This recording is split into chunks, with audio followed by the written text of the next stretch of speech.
and sit down.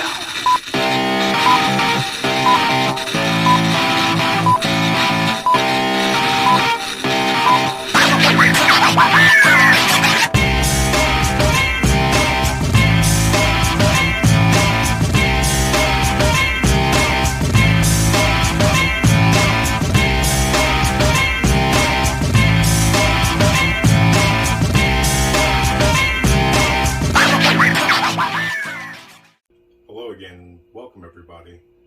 This is the Rural Report. My name is Jason. I am your Rural 2 IC. Let's jump straight into this. 26 February 2023. Now, in the prepping community, there is usually three types of bags. Today we're going to focus on one of them. The three bags is usually your EDC or your GHB, which stands for Everyday Carry or Get Home. That's what we're going to focus on today. Your other two bags that we will make future content for is your BOB, which is your bug out bag, and your inch bag, which is I'm never coming home. We'll get into those. Those are a bigger bag, longer video. Right now we're going to focus on just the first one. I have everything laid out and what is my opinion to give you ideas of what you can put into yours. No bug out bag, inch bag, everyday carry bag is going to be the same. They're all going to vary based on where you live, how far away you are, what your terrain is, weather, everything like that. This is just to give you ideas.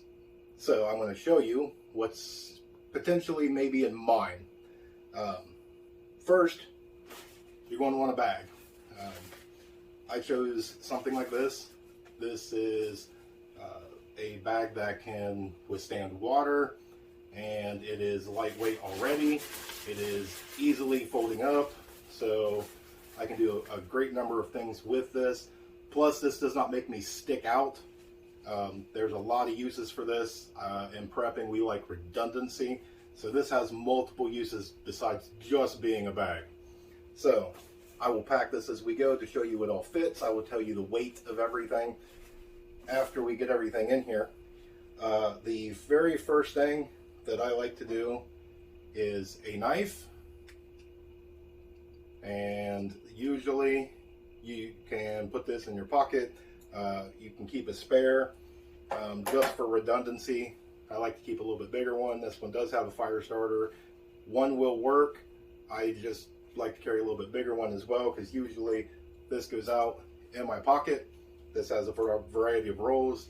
This one here does a little bit more of a heavier thing. So we're going to go ahead and put these in. Next is a self-defense tool. YouTube does not like that, as I have seen. So what we're going to do is hold up a cheap generic holster that you can use a extra magazine, something like this, so that way you have self-defense while you are traversing home. Put that right in here. For me, if you are going to carry a self-defense tool, you always carry a tourniquet. This is a soft T tourniquet, complete with writing utensil of a permanent marker. You can see that there. Always keep that with you. When I went through my training, anything that you have that you will use as a weapon can and may very well be used against you. So anything that you carry, you need to be able to treat if it's used against you. So next we're going to move on to food and water. I like to carry one of each. A little thicker of a bottle. This has electrolytes, a little sugary rush, flavor. Usually 2 bottles of water is fine. I like to keep my snacks in a Ziploc. You can see the stuff in there. Just some raisins, some fruit bars, fruit snacks, something that gives you that sugary rush, some flavor, a little bit of energy, just enough to keep you going. So put these in here. Next, everybody's friend, the good old Bic lighter. Multiple uses. Always have this. I know a lot of people frown upon putting candles in. They're small, they're cheap, they're lightweight. Depending on the season, I usually toss them in. You got to watch where you store your bag. If you are going to throw it somewhere like your car and it is winter, fine. If you want to throw it in the trunk of your car and it is 100 degrees, these will melt. So make sure that you know what you have. Next, communication. Cell phone is in there, as well as charging device. I have tested this one out. It does, not this one, I've tested the other one I have out. Waterproof, will float. This is something that if you are going to be dependent on your cell phone in your travels home, you may want to think about something like this. Not only does this fight against the water aspect, but it's also an extra layer of protection from any types of falls or anything like that. These are cheap and expensive, definitely worth it. We'll toss that in the bag. And then next, flashlight. This one is solar, so I can also charge my cell phone and other devices off of it. This does work as flashlight as well as lantern. These are cheap. They work really well for how cheap they are, surprisingly. I like this just because this gives you a way to hold it, multiple use. Again, I like redundancy. So we throw that in the bag. Next, you're going to want some sort of boo-boo kit. Your get home should not be a full, trauma bag. This is something that when you get a cut, a scrape, some sort of very small minor injury, this is to get you home. That's all this is. This is not any sort of a chest sucking wound. This is not anything to do surgery or dental work or anything like that. This is just to get you home. So we'll put that in here. It goes in the bottom. I like to do gloves. Again, this is going to go on where you are located and the season that you are in. Always have gloves, no matter, even if it's really hot. You're going to want some protection of your hands. You always want to have that layer so that way you don't have to use your boo-boo kit if you don't need to use it. This kind of helps prevent some of that. You don't know what you're going to get into. Any type of situation where you need to get home, broken glass, anything down, trees, whatever that you have to move, just an extra layer of protection. Cheap, lightweight, easy to store. So put that in there. Next, what I like to do, along with your marker, is have some way to write notes. Yes, I know I can go smaller. I like these. These are cheap. The bigger paper, you can use it to light fires. Bigger paper to leave notes. This is something very handy to have. I would highly recommend something like this, half the size, smaller, just something to write on. So we'll put that in here, as well as a compass. There is multiple compasses that you can get. This is just the one that I prefer. Make sure that you learn how to use a compass if you're going to have one, as well as a map of your location of where you are at. I happen to be in Ohio, so I have an Ohio map, and this is basically a method of alternative routes, or if you get pushed into an area that you do not know. This comes in very, very handy. They are cheap, they are inexpensive. Highly recommend getting this. So we will put this in the bag.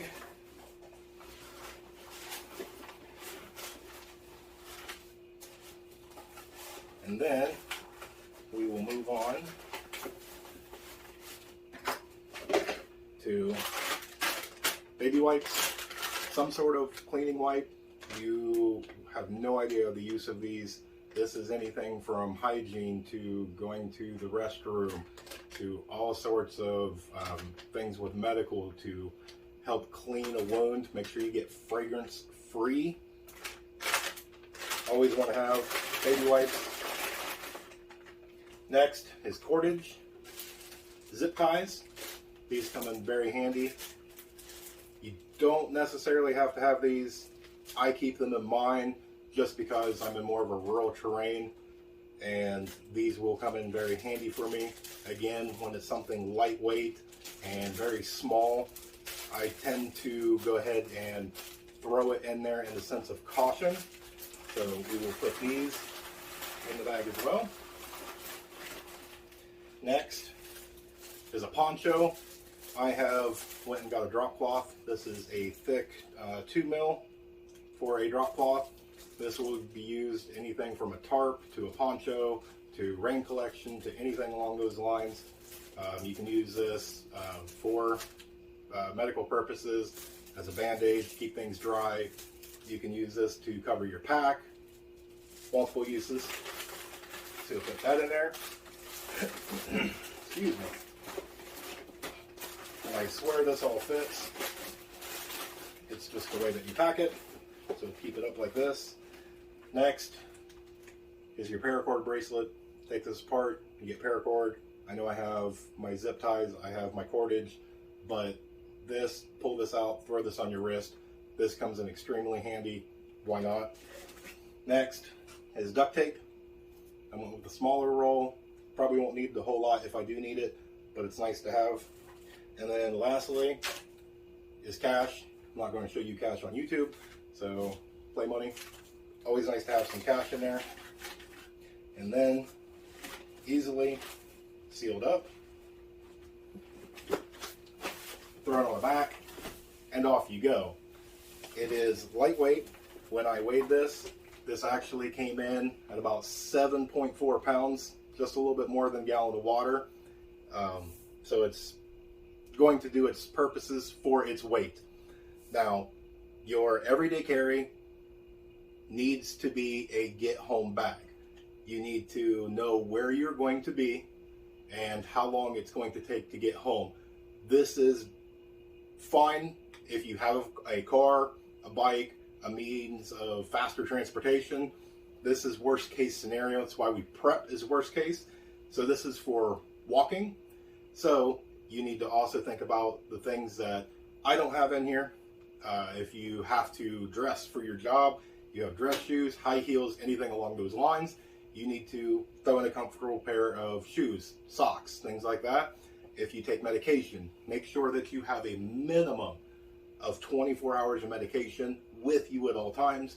You don't know any sort of natural disaster, any sort of anything that happens. Again, why we prep. That's why you need to have a minimum of 24 hours.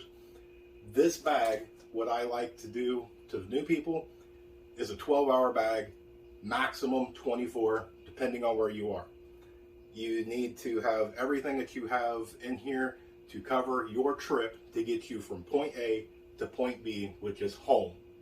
You don't need to have anything that is extravagant, because that is your next bags that we will show you in the next videos coming up.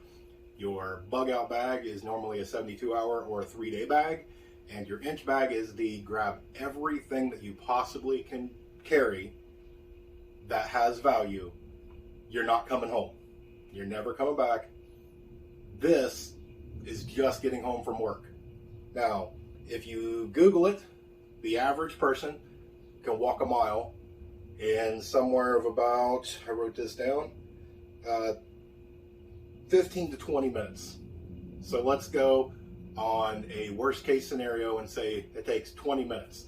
You're tired, you're carrying some stuff, maybe it's some weather, maybe you have a small child with you. Let's say 20 minutes. So on a 3 mile an hour average for walking, if you walk 24 hours straight, that's going to give you somewhere in the ballpark of about 72 miles.